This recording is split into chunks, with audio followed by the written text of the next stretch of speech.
वापस लिए हैं और किसान नेता अब कह रहे हैं कि हमें एमएसपी की भी गारंटी चाहिए। आखिर क्या वजह रही कि ये कानून वापस लेने पड़े? देरी भी इसमें काफी थी।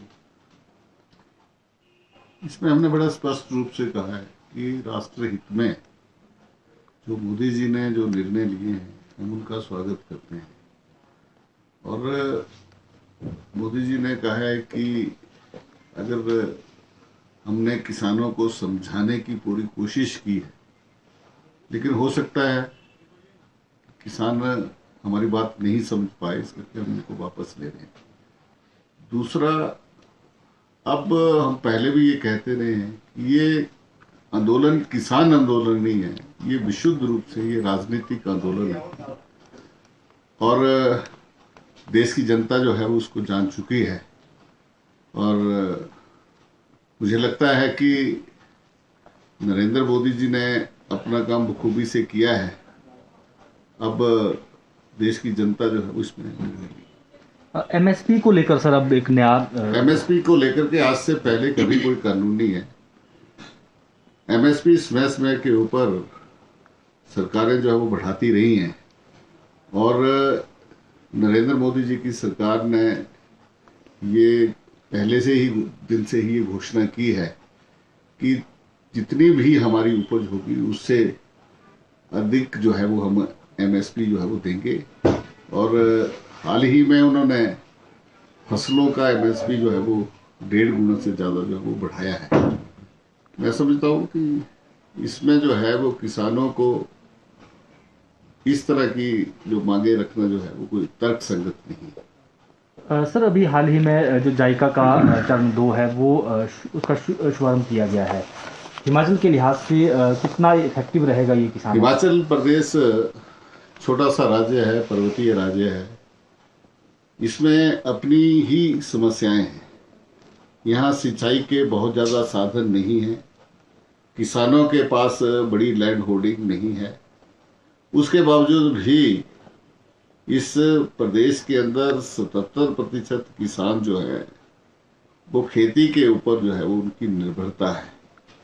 और ऐसे में जब नरेंद्र मोदी जी ने कहा कि हम किसान की आय को दुगना करना चाहते हैं, तो हमारी जो परंपरागत फसलें मक्की और गेहूं है उससे किसान की आय जो है वो नहीं बढ़ सकती, क्योंकि हम पंजाब हरियाणा जैसे मैं कहता हूं कि हम उनका मुकाबला नहीं कर सकते। हमें वैकल्पिक व्यवस्था की तरफ जो है वो जाना पड़ेगा।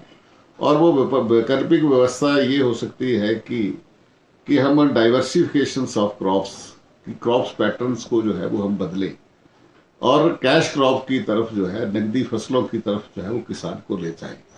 और इसमें जहां हमने बागवानी में आज पूरे देश के अंदर हिमाचल की एक बहुत बड़ी इकोनॉमी है 5,000 करोड़ की, और इसी तरह से जो हिमाचल प्रदेश की सरकारों ने जो प्रयास किए हैं डाइवर्सिफिकेशन ऑफ क्रॉप्स में, उससे आज 5,000 करोड़ से ज़्यादा की हमारी जो फसलें हैं, जो वेजिटेबल्स इकोनॉमी जो है वो बनी है।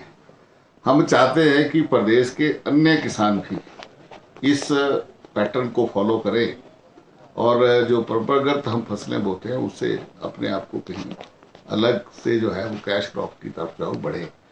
और इसके लिए हम जायका का फेज 1 लेकर के आए थे, जो मात्र 5 जिलों के अंदर था। और इसमें हमने बहुत सारे मॉडल्स प्रदेश के अंदर खड़े किए थे। इसी से हम उत्साहित होकर के फेज 2 जो है, जिसमें 1,010 करोड़ की जो है वो व्यवस्था है और पूरे 12 जिलों के अंदर जो है वो इसको लागू किया जाएगा। जहां हम डाइवर्सिफिकेशन ऑफ क्रॉप्स की करेंगे तो हम उसमें मार्केटिंग की व्यवस्था और सीएस स्टोर्स की व्यवस्था भी जो है वो साथ में करेंगे, ताकि किसान को ट्रेनिंग भी हम साथ दे सकें, ताकि किसान इस ओर जो है वो बढ़ें और किसान की आय जो है वो दुगनी हो। इस तरफ एक बहुत बड़ा प्रोजेक्ट माननीय मुख्यमंत्री जी ने जो है वो इसकी जो है शुभारंभ जो है वो हिमाचल प्रदेश के अंदर किया है। सर क्या इसके क्लस्टर बनेंगे या इंडिविजुअल भी इसमें जो है वो इसमें हम एफपीओ भी बनाएंगे, फार्मर प्रोड्यूसर ऑर्गेनाइजेशंस भी बनाएंगे, और क्लस्टर अप्रोच में ही हम इसको करेंगे, क्योंकि हमने देखा कि एक साथ हम पूरी इकोनॉमी को तो बदल नहीं सकते हैं। लेकिन कुछ मॉडल जब हम खड़े करेंगे उसको देख करके बाकी किसान जो है वो उसको रेप्लिकेट जो है करेंगे। सर, कांग्रेस ने एक हाल में पदयात्रा निकाली थी और कहा है कि जो भाजपा की नाकामी है वो जन जन तक पहुंचाई जाएगी, क्या कहेंगे सर आप? भारतीय जनता पार्टी ने 4 वर्ष में विकास के नए आयाम जो है वो प्रदेश के अंदर स्थापित किए हैं। अब मृत प्राय कांग्रेस जो पड़ी है उसको लगता है कि शायद इन यात्राओं को निकाल करके जो है वो जैसे बाकी राजनीतिक दल राजनीति करने के लिए जो है वो चुनावी दृष्टि से जो है वो यात्राएं निकालते हैं, वैसे कांग्रेस अपनी जो है वो भूमिका जो है वो कर रही है। और मुझे नहीं लगता है कि इन 4 वर्षों के बाद जो है वो कांग्रेस जो है वो जो ये सपने देख रही है उनके स्वप्न जो है वो पूरे हो सकेंगे। सर, कैबिनेट में फेरबदल की भी चर्चाएं जो है वो जोर पकड़ रही है। आपको लगता है कि अब चुनावी मोड में भी जा रही है सरकार, तो क्या ऐसी संभावनाएं नजर आ रही हैं, या उपचुनाव में भी एक हार मिली है उसको लेकर भी तमाम चीजें ये देखी जा रही हैं? शायद ये आपको जानकारी होगी, मुझे ये जानकारी नहीं है और न ही मैं इस प्रश्न का उत्तर देने में सक्षम।